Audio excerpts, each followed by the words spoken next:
محرم کا مہینہ چل رہا ہے، اس میں لوگ جو ہیں آپ نے دیکھا ہوگا سوشل میڈیا پر اپنے اپنے نظریات کے مطابق یہ بتاتے ہیں کہ کربلا کا کیا سبق ہے، یعنی کربلا سے ہمیں یہ سبق ملا، تو مختلف سبق بتائے جاتے ہیں۔ ایک سبق جو ایک اہل علم نے بیان کیا اور جس سے ہمیں بھی اتفاق ہے وہ یہ ہے کہ کربلا کا ایک سبق اور سب سے اہم سبق یہ ہے کہ اگر آپ کی جان پر بھی بنی ہو، آپ کو دشمنوں نے چاروں طرف سے گھیرا ہوا ہے، آپ کی جان پر بنی ہے، وہ آپ کی جان لینے پر اتارو ہیں، پھر بھی آپ کو مدد کے لیے صرف ایک اللہ کو پکارنا ہے اور صرف ایک اللہ سے ہی امیدیں لگانی ہیں۔ یہ امام حسین نے ہم کو سبق دیا کربلا میں۔ جیسے کہ خود بتایا جاتا ہے کہ وہ آخری وقت میں بھی مطلب جو ہے نماز ادا کرتے رہے، انہوں نے نماز نہیں چھوڑی تھی۔ نماز کیا ہے؟ ایک اللہ کی عبادت۔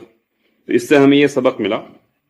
کہ امام حسین کی زندگی سے جو ہمیں سبق لینا ہے، کربلا کے واقعے سے جو سبق لینا ہے وہ یہ کہ کتنی بھی مشکلیں آ جائیں، وقت کیسا بھی ہو، حالات کیسے بھی ہوں، آپ کو صرف ایک اللہ کو پکارنا ہے اور اسی سے ساری امیدیں لگانی ہیں۔ لیکن ان کے نام لیوا لوگ آج آپ کو دیکھنے کو ملیں گے جو تھوڑی تھوڑی سی پریشانیوں پر اللہ کے سوا پتہ نہیں کس کس کو پکارنے لگ جاتے ہیں، تو وہ امام حسین کے سچے فالوورز نہیں ہوئے، کیونکہ امام حسین نے جو طریقہ بتایا ہے اپنے عمل سے، وہ کربلا میں یہ بتایا کتنی بھی پریشانی ہو آپ کو صرف ایک اللہ کو پکارنا ہے۔ تو یہ کربلا کا سب سے اہم اور اصل سبق ہے۔